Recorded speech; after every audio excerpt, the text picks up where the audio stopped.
So guys, आज की इस वीडियो के अंदर हम बात करने वाले हैं विलियम शेक्सपियर की सॉलिलोकी टू बी और नॉट टू बी के इंपॉर्टेंट क्वेश्चन एंड आंसर्स के बारे में। तो चलो बिना टाइम वेस्ट किए शुरू करते हैं वीडियो को। सो गाइस, आज जो मैं आपको क्वेश्चंस बताऊंगी ये आपकी यूनिवर्सिटी के एग्जाम में पहले भी पूछे जा चुके हैं और बार बार रिपीट हो रहे हैं।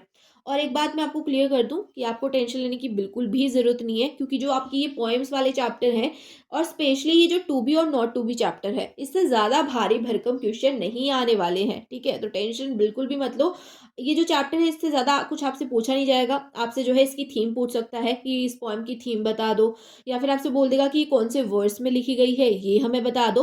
और ज़्यादा से ज़्यादा जो आपका 16 मार्क वाला क्वेश्चन है उसके अंदर आपसे पूछ लेगा क्रिटिकल एनालिसिस, जो कि मैं आपको पहले भी कहती आ रही हूँ कि आपको हर एक पोएम का, हर एक चैप्टर का पता होना चाहिए। ठीक है, सो शुरू करते हैं एक एक करके क्वेश्चन को।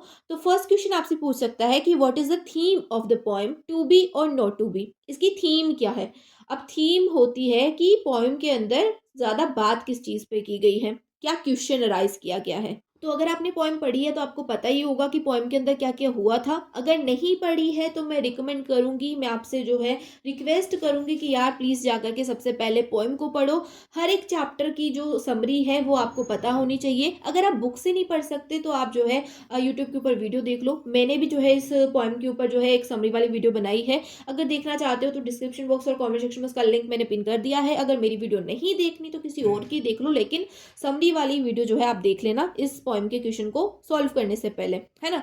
तो यहाँ पर थीम क्या है चैप्टर की, हम पॉइंट पे आते हैं। तो थीम यहाँ पर ये है कि इस चैप्टर में जो है क्वेश्चन अराइज होता है कि क्या इंसान को जिंदा रहना चाहिए या फिर मर जाना चाहिए, मतलब जिंदा रहना सही है या फिर मर जाना सही है।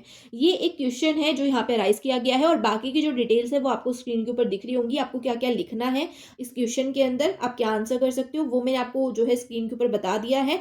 अगर आपके दिमाग में कुछ और पॉइंट्स आ रही हैं तो वो भी आप जो है यहाँ पर लिख सकते हो। अब मैं आपको जो है बता दूं कि ये जो क्वेश्चन है ये 2 मार्क में भी आ सकता है और 16 मार्क में भी आ सकता है। अगर आपको नहीं पता तो मैं बता दूं कि आपका जो पेपर है वो 2 सेक्शन में आएगा, सेक्शन ए और सेक्शन बी। सेक्शन ए आपका 20 मार्क्स का है, सेक्शन बी आपका 80 मार्क्स का है। सेक्शन ए के अंदर जो है आपके 10 क्वेश्चन होंगे, हर एक क्वेश्चन जो है 2 मार्क का है।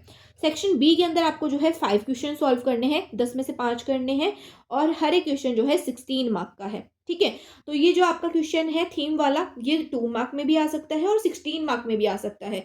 तो मैं 16 मार्क के हिसाब से जो कंटेंट बनता है वो मैं आपको स्क्रीन के ऊपर दिखा रही हूँ, आप ये सब लिख सकते हो। ठीक है, अब बात करते हैं सेकंड क्वेश्चन की। तो सेकंड क्वेश्चन हमसे पूछ सकता है वर्स, यानी कि ये जो पोएम है ये कौन से वर्स में लिखी गई है। अगर आपको नहीं पता कि वर्स क्या होता है तो मैं लिटरेरी डिवाइसेस के ऊपर एक वीडियो बनाने वाली हूँ, उसका लिंक भी मैं आपको डिस्क्रिप्शन बॉक्स में दे दूंगी। आप वो वीडियो चेक कर सकते हो, आप अच्छे से समझ जाओगे।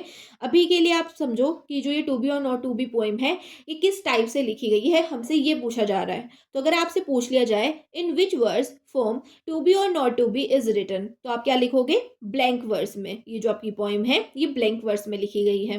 ठीक है, अब बात करते हैं थर्ड क्वेश्चन की। तो थर्ड क्वेश्चन हमारा बनता है क्रिटिकल एनालिसिस पे, और ये सबसे ज्यादा इंपॉर्टेंट भी है। ये जो तीनों ही क्वेश्चन मैंने आपको बताए हैं ये इस पोएम से बार बार पूछे जा रहे हैं, बार बार ये रिपीट हो रहे हैं हर साल एग्जाम्स के अंदर। ठीक है, तो इनको अच्छे से प्रिपेयर कर लेना, इसके अलावा आपको कुछ भी करने की जरूरत नहीं है।